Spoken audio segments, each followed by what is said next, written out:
Manusia yang bukan pengikut Kristus secara pribadi, yang hanya menjadi pengikut Taurat dan kitab para nabi atau religi akan memilih kebangkitan kedua. Maksud alam maut, siksa kubur, alam penantian, atau apapun sebutannya, kemudian nanti pada waktu kiamat akan bangkit dari antara orang mati. Itu namanya kebangkitan kedua. Ya, Allah itu roh, gembala dengan roh kita, nanti Tuhan akan memberikan kebenaran. Syarat-syarat perdamaian. Nama kata lain adalah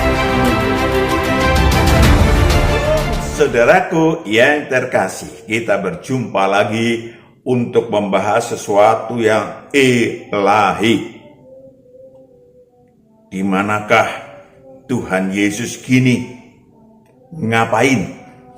Saudaraku yang kekasih, sebelum kita melanjutkan, kita akan menyaksikan satu buah pujian terlebih dahulu.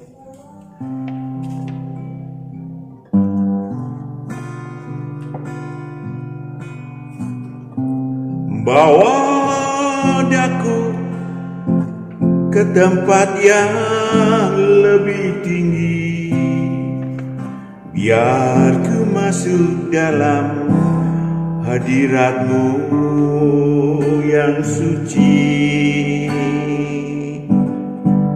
Ku tinggalkan beban dan persoalan hidupku, ku memandang wajah-Mu.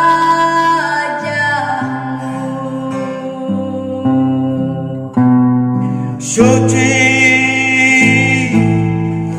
Engkau suci, kudus, Engkau kudus. Sucikan dan kuduskan hatiku ini, sebab Engkau suci dan kudus.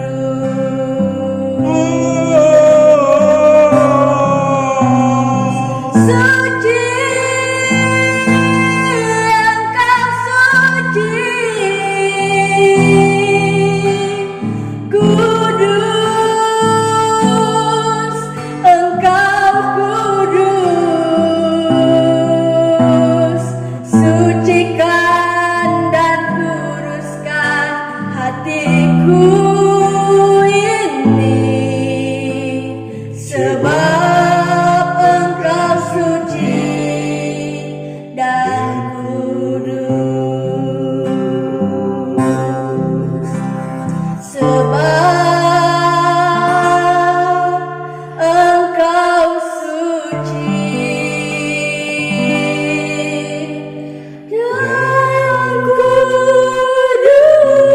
dan kudus.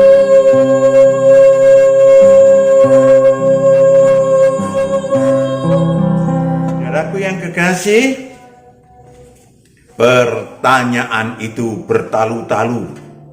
Dari mulai saya waktu kecil yang adalah seorang Kristen dan seorang metafisis. Saudaraku yang kekasih, pertanyaannya adalah bahwa saya menyembah Tuhan setiap hari karena memang itu yang menjadi bagian daripada kerinduan saya untuk bertemu dengan Tuhan Yesus. Saudaraku yang kekasih, pencarian yang panjang karena kehidupan yang seluruhnya menjadi tanda tanya.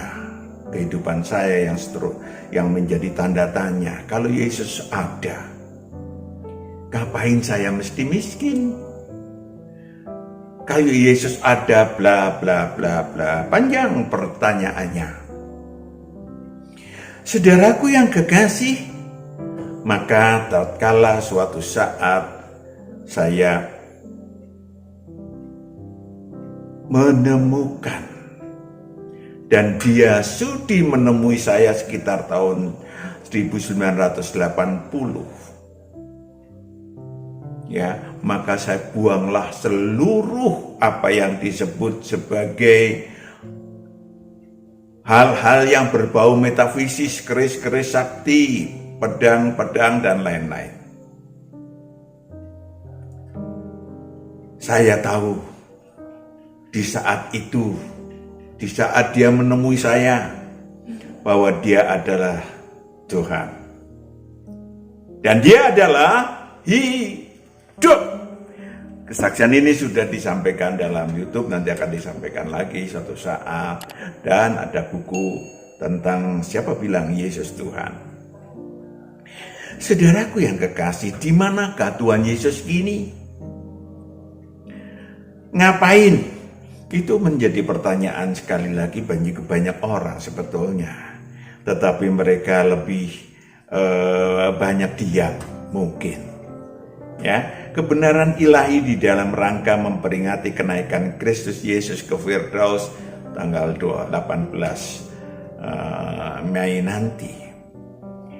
Saudara-saudaraku yang terkasih, bahwa Isa Al-Masih telah naik ke surga kekal. Demikian pemahaman umum bagi para penganut Taurat dan kitab para nabi, penganut religi, saudaraku yang kekasih. Bagi murid-murid Tuhan yang sadar jati diri dan tentu saja sadar ilahi, saudaraku yang kekasih, berpegang pada kebenaran ilahi, pada fakta ini, bahwa Tuhan Yesus atau Sang Anak Domba melanjutkan kerja ilahinya. Melanjutkan kerja ilahinya, menjadikan anak-anak Allah di bumi, menjadikan manusia anak-anak Allah di bumi. Dalam hal ini, saudaraku yang kekasih, setelah rohnya berkeliling, sekarang masih berkeliling, maksudnya diperingati untuk sedang berkeliling 40 hari lamanya, dia kemudian naik ke surga kekal menurut versi pada umumnya. Tetapi saudaraku yang kekasih, para murid Tuhan memahami bahwa Yesus Kristus bukan kembali ke surga kekal nganggur di sana, no. Tetapi dia naik ke Firdaus yang letaknya di bumi, alias di surga tingkat 3, ya, istilah daripada Rasul Paulus. Saudaraku yang pernah ke sana, yang jelas bukan ke surga kekal. Memang dikatakan sebelah kanan Allah. Tentu saja Allah itu bukan manusia. Kalau manusia sebelah kanan saya ya di sini. Tetapi karena Allah adalah roh dan di surga kekal, maka letaknya tidak di surga kekal. Logikanya demikian, ya kan? Tidak di surga kekal, ada di sebelah kanan, yakni di surga tingkat 3 atau di Firdaus. Ngapain di Firdaus?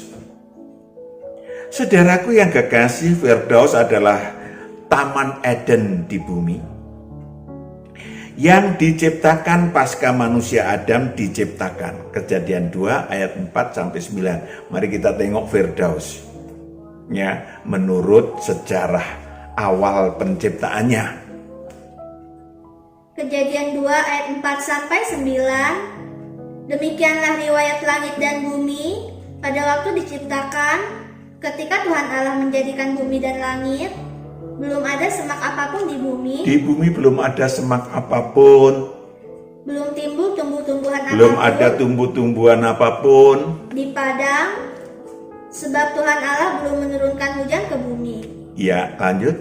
Dan belum ada orang untuk mengusahakan belum tanah ada itu. Orang dan tetapi ada kabut naik ke atas. Yang ada adalah kabut, titik-titik air dan debu dari tanah dari bumi. Dan membasahi seluruh permukaan bumi itu. Yes. Lanjut. Jadi yang ada itu titik-titik air dan titik-titik debu. Lanjut. Ketika itulah Tuhan Allah membentuk manusia itu dari debu tanah. Dari debu tanah dibentuklah manusia itu, yaitu Adam. Terus dan menghembuskan nafas hidup ke dalam hidungnya, demikianlah manusia itu menjadi makhluk yang hidup. Ya. Jadi waktu Adam diciptakan belum ada apa-apa, yaitu sekitar pada hari penciptaan ketiga, saudaraku yang kekasih. Lanjut 8. Selanjutnya Tuhan Allah membuat Taman Eden di sebelah timur. Selanjutnya Tuhan Allah membuat Taman Eden bumi ya, yang mirip dengan yang di surga kekal di mana Lucifer pernah tinggal, tapi bukan di Taman Eden surga kekal, Taman Eden di bumi, tempat Yesus Kristus menjadikan sebagai direksi kit barangkali. Jadi ada Eden di bumi, yang tempat direksi kit, tanda kutip, sang anak domba, dan selanjutnya dibuatlah taman di Eden namanya Firdaus. Lanjut. Disitulah ditempatkannya manusia yang dibentuknya itu. Ya, Adam ditempatkan di sana dan kemudian Hawa pun diciptakan di sana, dan keduanya Adam dan Hawa atau Hawa jatuh ke dalam dosa karena dikibulin, kita pakai gampang aja, kibulin oleh Lucifer, saudara bisa baca sendiri. Lalu kemudian dilemparkanlah Adam dan Hawa ke bumi dan ditutuplah Firdaus. Juga Lucifer diusir dari Firdaus, ditutuplah Firdaus. Saudaraku yang kekasih, Kejadian 3 ayat 23 sampai 24. Kejadian 3 ayat 23 sampai 24. Lalu Tuhan Allah mengusir dia dari Taman Eden supaya ia mengusahakan tanah dari mana ia diambil. Ya, dari mana tanah diambil? Dari bumi. Perhatikan. Ya, dari Adam diambil kan, dibuat di bumi. Jadi beda ya, jelas tempatnya ya. Lanjut.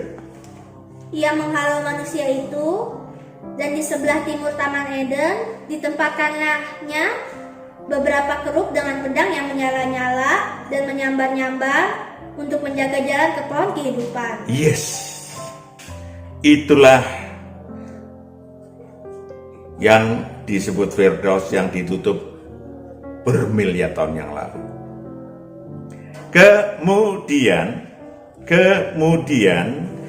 di 2000 tahun yang lalu dibuka kembali oleh Sang Anak Manusia, oleh Yesus Kristus. Lukas 23 ayat 40 sampai 43.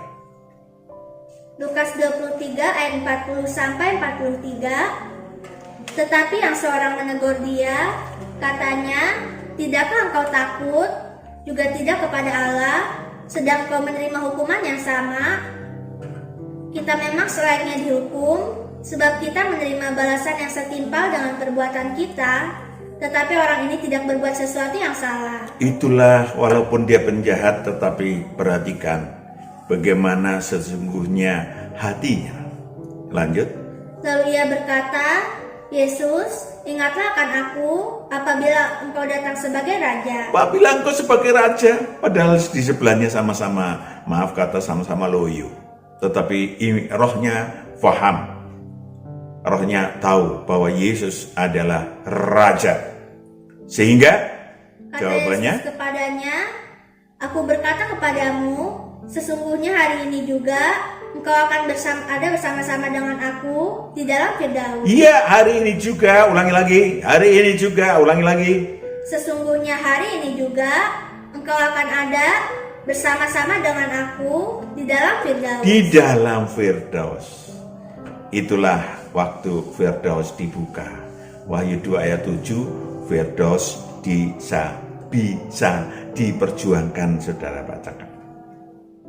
Wahyu 2 ayat 7, "Siapa bertelinga, hendaklah ia mendengarkan apa yang dikatakan Roh kepada jemaat-jemaat. Ayat 6. Tetapi ini yang ada padamu, yaitu engkau membenci segala perbuatan pengikut Nikolaus, yang juga kubenci." Saudaraku yang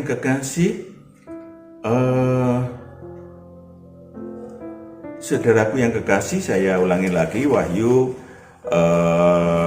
2, bagaimana Firdaus sudah dibuka Sorry, tadi ada kekeliruan dalam firman-Nya. Wahyu 2 ayat yang ke-7. Siapa bertelinga, hendaklah ia mendengarkan apa yang dikatakan Roh kepada jemaat-jemaat. Barang siapa menang, ia akan kuberi makan dari pohon kehidupan yang ada di Taman Firdaus Allah. Iya, barang siapa menang, dia akan kuberi makan dari pohon dia kehidupan. akan kuberi makan dari pohon kehidupan yang ada di Taman Firdaus di Allah. Taman Firdaus Allah. Jadi Firdaus dibuka, sudah dibuka sekarang. Ya, silahkan masuk. Jangan buru-buru. Hanya bagi orang yang meninggal dan yang ikut Kristus baru bisa masuk Firdaus. Saudaraku yang kekasih, di sana Yesus Kristus berada sekarang, ya, yang melakukan pekerjaan ilahi yang luar biasa di Firdaus.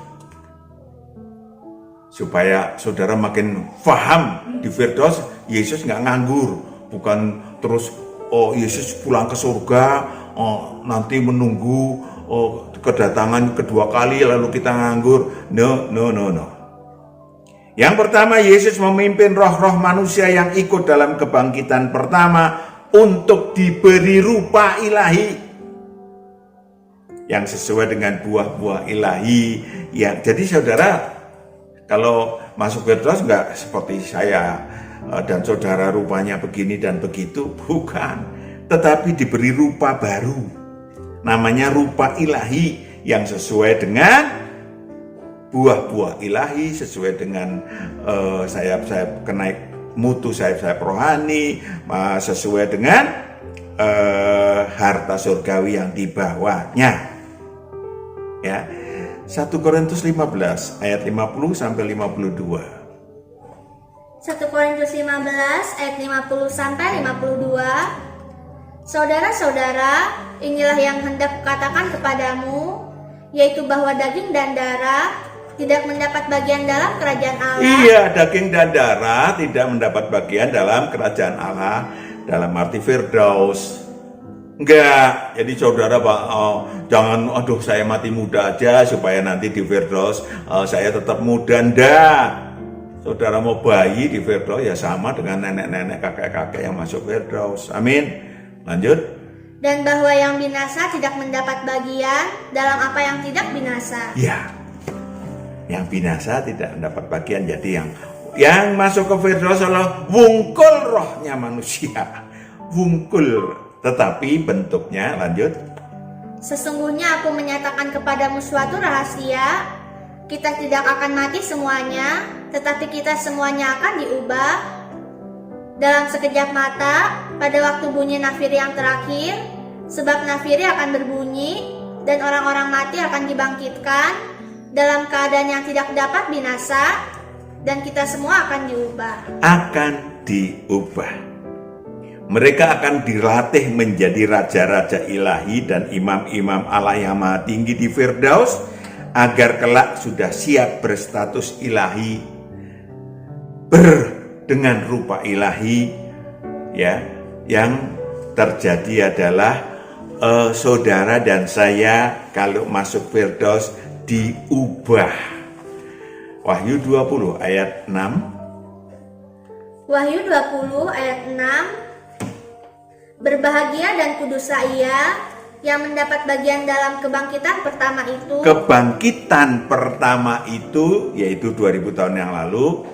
Kematian yang kedua tidak berkuasa lagi atas mereka, tetapi mereka akan menjadi imam-imam Allah dan Kristus, dan mereka akan memerintah sebagai raja bersama-sama dengan Dia 1000 tahun lamanya. Iya. Kalau besok saya mati, rohnya akan masuk ke Firdaus kalau saya tetap berpegang pada Tuhan. Ya, lalu berubah roh saya sesuai dengan apa yang saya miliki secara ilahi. Secara jasmani nggak kanggo, saudara. Saudara punya kapal perang pun nggak kepake, punya pesawat terbang maupun pesawat telepon nggak kepake. Tadi udah dibacakan. Nah, saudaraku yang kekasih, yang dipakai adalah roh kita, roh saudara dan roh saya. Yang kedua, dari Firdaus dia menggembalakan murid-murid Tuhan yang masih berada di bumi, saya dan saudara, untuk berbagai kerja ilahi. Yang pertama, melepaskan dari maut dan kerajaan maut. Tugas kita adalah melepaskan manusia yang mau datang kepada Tuhan dan percaya kepada Tuhan untuk melepaskan dari maut dan kerajaan maut, karena Yesus Kristus sudah memegang kunci maut dan kerajaan maut.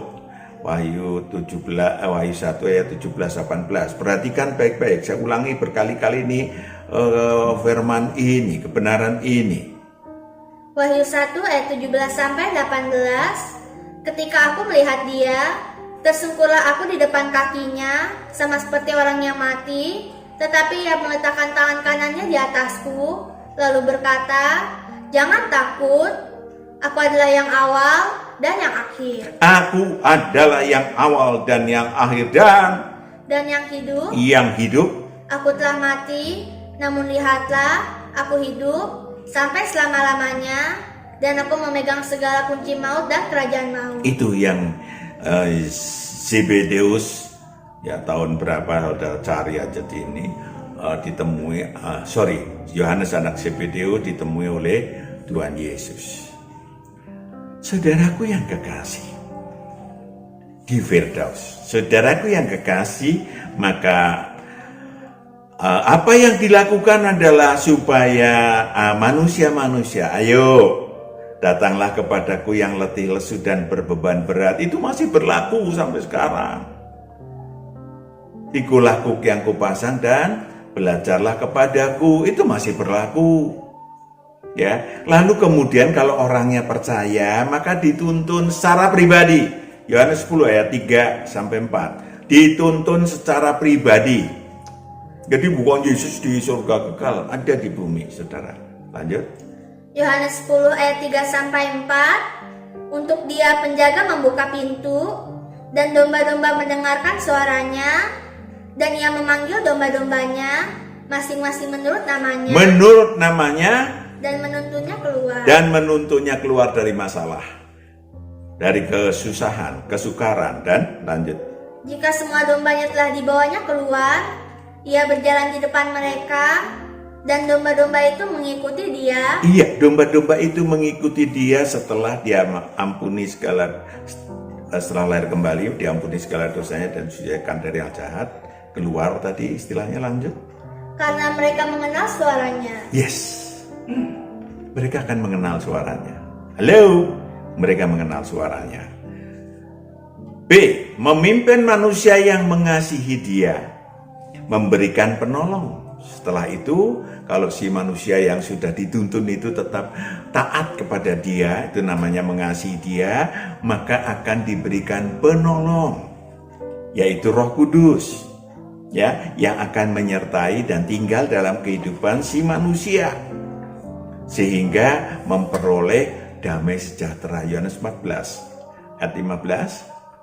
Yohanes 14 ayat 15. Jikalau kamu mengasihi aku, kamu akan menuruti segala perintahku. Yes. 16. Aku akan minta kepada Bapa, dan Dia akan memberikan kepadamu seorang penolong yang lain, supaya Ia menyertai kamu selama-lamanya. Ya, menyertai kamu selama-lamanya. Ayat 26. Ayat 26. Tetapi penghibur, yaitu Roh Kudus, yang akan diutus oleh Bapa dalam namaku, Dialah yang akan mengajarkan segala sesuatu kepadamu, dan akan mengingatkan kamu akan semua yang telah kukatakan kepadamu. Iya, itulah yang dilakukan oleh memimpin manusia yang mengasihi dia secara pribadi. Kemudian saudaraku yang kekasih, menggembalakan murid-murid Tuhan supaya berbuah, ya, di dalam kerajaan Allah. Dan Yohanes 15 ayat 8. Bahkan Yohanes 15 ayat 8. Dalam hal inilah Bapakku dipermuliakan, yaitu jika kamu berbuah banyak, dan dengan demikian kamu adalah murid-muridku. Saudara bisa menjadi murid Tuhan di hadapan Tuhan, bukan murid Tuhan dimanapun, ya, bukan murid Tuhan tuh saudara belajar belajar Alkitab. Bukan itu. Murid Tuhan karena saudara berbuah banyak. Amin. Itu karena saudara berada di dalam kerajaan Allah. Itu saudaraku yang kekasih, supaya saudara memang menjadikan diri saudara aktif karena murid Tuhan. Murid itu tidak pernah berhenti belajar, saudaraku yang kekasih, dan Tuhan memberikan kepada saudara apa yang dibutuhkan saudara, bahkan penolong untuk belajar kebenaran, sehingga 26 sudah tadi, 27 Yohanes 14 ayat 27, damai sejahtera kutinggalkan bagimu. Saudara akan memperoleh damai sejahtera dalam kehidupan saudara. Damai sejahtera kuberikan kepadamu, dan apa yang kuberikan tidak seperti yang diberikan oleh dunia kepadamu. Saudaraku juga akan meningkat dari murid Tuhan, bisa menjadi sahabat Tuhan, bisa menjadi milik Tuhan dan milik Allah. Saudara akan hidup di dalam lingkungan, ditenggelamkan dalam Allah Tritunggal. Janganlah gelisah dan gentar hatimu. Saudaraku yang kekasih, saudara akan merasakan hubungan secara pribadi antara saudara, roh saudara. Allah itu roh, sembahlah dengan roh saudara, dan saudara akan dipimpin oleh Roh Kudus untuk mendapatkan kebenaran. Dan saudaraku yang kekasih, seluruh kehidupan saudara memiliki damai sejahtera. Itu, saudaraku yang kekasih, Tuhan juga turut bekerja meneguhkan Injil Kerajaan Allah yang saudara sebagai murid Tuhan beritakan, termasuk di dalam peperangan rohani, ya, di dalam pelayanan, ya, bukan saudara asal-asalan perang, ya. Markus 16 ayat 15 sampai 20. Markus 16 ayat 15 sampai 20. Lalu ia berkata kepada mereka, pergilah ke seluruh dunia, beritakanlah Injil kepada segala makhluk. Siapa yang percaya dan dibaptis akan diselamatkan, tetapi siapa yang tidak percaya akan dihukum. Mereka yang percaya akan diselamatkan. Lanjut. Tanda-tanda ini akan menyertai orang-orang yang percaya. Perhatikan baik-baik, ya, Bu. Murid Tuhan tidak ada yang sakti. Saya harus sampaikan itu.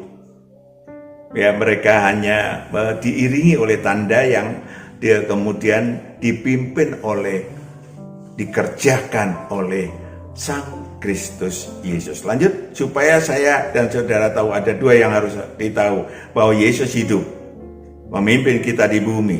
Dua, bukan memberikan tanda-tanda, bukan memiliki karunia maupun tanda. Lanjut. Mereka akan mengusir setan-setan demi namaku. Mereka akan berbicara dalam bahasa-bahasa yang baru bagi mereka. Mereka akan memegang ular, dan sekalipun mereka minum racun maut, mereka tidak akan mendapat celaka. Mereka akan meletakkan tangannya atas orang sakit, dan orang itu akan sembuh. Perhatikan ayat 20. Mereka pun pergilah memberitakan Injil ke segala penjuru, dan Tuhan turut bekerja. Tuhan turut bekerja dan meneguhkan firman itu dengan tanda-tanda yang menyertainya. Itu dia. Dengan tanda-tanda yang menyertainya. Jadi Tuhan turut bekerja, dari Firdaus turut bekerja, bahkan mendelegasikan wewenang ilahi kepada murid-muridnya tadi, ya, dengan mengampuni dosa orang dan seterusnya. Saudaraku yang kekasih, apalagi pekerjaan Tuhan ada, memberikan kesempatan, tuntunan kepada murid-murid Tuhan yang ingin mengambil paket pangkat ilahi. Wahyu 2 dan Wahyu 1 dan Wahyu 2. Wahyu 2 dan Wahyu 3 saudara bisa baca. Saudaraku yang kekasih, saya ingin sampaikan kepada saudara bahwa murid-murid Tuhan itu dapat tumbuh dan dapat berbuah, dapat status ilahinya dari mulai jadi manusia baru, menjadi murid Tuhan, menjadi sahabat Tuhan, menjadi milik Tuhan. Wow. Saudaraku yang kekasih, kalau meninggal, rohnya akan dibawa Tuhan ke Firdaus. Namanya kebangkitan orang mati, kebangkitan pertama orang mati. Yang ketiga, di Firdaus Tuhan Yesus mengelola, perhatikan baik-baik, seluruh malaikat terang. Wahyu 1 ayat 16. Wahyu 1 ayat 16. Dan di tangan kanannya ia memegang 7 bintang, dan dari mulutnya keluar sebilah pedang tajam bermata 2, dan wajahnya bersinar-sinar bagaikan matahari yang terik. Memegang 7 bintang ayat 20. Dan rahasia ke-7 bintang yang telah kau lihat pada tangan kananku, dan ke-7 kaki dian emas itu, ke-7 bintang itu ialah malaikat ke-7 jemaat. Iya, itulah malaikat terang, saudaraku yang kekasih, yang akan terkadang berkumpul. Saudara bisa lihat malaikat terang berkumpul di hadapan Tuhan dalam Mazmur 82 ayat 1-8. Saudara bisa baca sendiri. Kebangkitan kedua. Lupa apa salah mereka mengatakan Yesus akan ke surga terus bangkit, akan datang kedua kalinya. Ya monggo-monggo saja. Orang-orang Taurat dan kitab para nabi percayanya begitu, monggo-monggo saja. Ya, memang pada nantinya, pada kiamat nanti, ya Yesus juga bekerja, ya kan? Karena memang seluruhnya yang mengelola, yang memanage ya Yesus Kristus. Manusia yang bukan pengikut Kristus secara pribadi, yang hanya menjadi pengikut Taurat dan kitab para nabi atau religi akan memilih kebangkitan kedua. Maksud alam maut, siksa kubur, alam penantian atau apapun sebutannya, kemudian nanti pada waktu kiamat akan bangkit dari antara orang mati. Itu namanya kebangkitan kedua. Ya, Yesus datang kedua kali pada akhir zaman. Ya monggo, memang demikian, bukan salah. Ya, monggo saja. Sang Kristus memang bertugas. Pada saat itu yang pertama pada waktu kiamat dia akan mengangkat roh-roh manusia yang menjadi pengikutnya. Kiamat kan hancur semua, ada yang masih hidup, ya kan? Ada yang baru mati. 1 Tesalonika 4 ayat 13-17. Ini yang disebut datang kedua kalinya dalam versi Taurat dan kitab para nabi. 1 Tesalonika 4 ayat 13-17.